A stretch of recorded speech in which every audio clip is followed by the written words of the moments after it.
తిరుమల శ్రీవారిని AP BJP కార్యదర్శి విష్ణువర్ధన్ రెడ్డి దర్శించుకున్నారు. వీఐపీ విరామ సమయంలో శ్రీవారికి ప్రత్యేక పూజలు చేసి మొక్కులు చెల్లించుకున్నారు.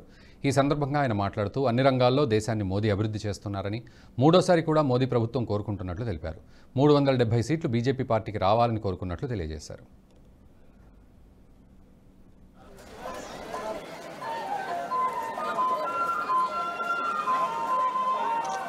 నరేంద్ర మోడీ గారు ఈ దేశంలో అన్ని రంగాల్లో అభివృద్ధి చెందుతున్న సందర్భంలో మూడోసారి భారత ప్రధానమంత్రిగా ఈ దేశంలో ప్రధానమంత్రిగా ప్రమాణ స్వీకారం చేయాలని, ఈ దేశం మరింత అభివృద్ధి కావాలని మనస్ఫూర్తిగా ఆకాంక్షించడం జరిగింది.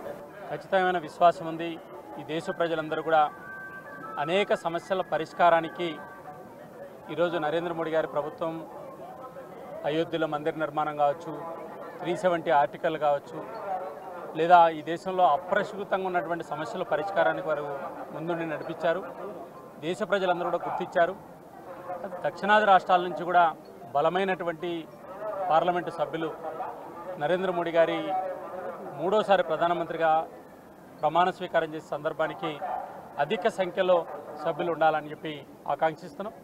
ఏదైతే మేము ఈ దేశంలో అప్రస్తుతంగా ఉన్నటువంటి 370 ఆర్టికల్ పరిష్కారం ఏదైతే ఉందో అదే లక్ష్యంతో 370 సీట్లు భారతీయ జనతా పార్టీ దేశంలో స్వతంత్రంగా రావాలని ఆకాంక్షించడం జరుగుతుంది. ఈ వీడియో మీకు నచ్చినట్టయితే లైక్ చేయండి, 10 మందికి షేర్ చేయండి. అలాగే కామెంట్ల రూపంలో మీ అభిప్రాయాలను మాతో పంచుకోండి. Nationalist hub group of channels ను సబ్స్క్రైబ్ చేసుకుని తెలుగునాట జాతీయవాద జర్నలిజాన్ని ప్రోత్సహించండి. ఈ వీడియో కింద ఉన్న బెల్ ఐకాన్ పై క్లిక్ చేయడం మర్చిపోవద్దు.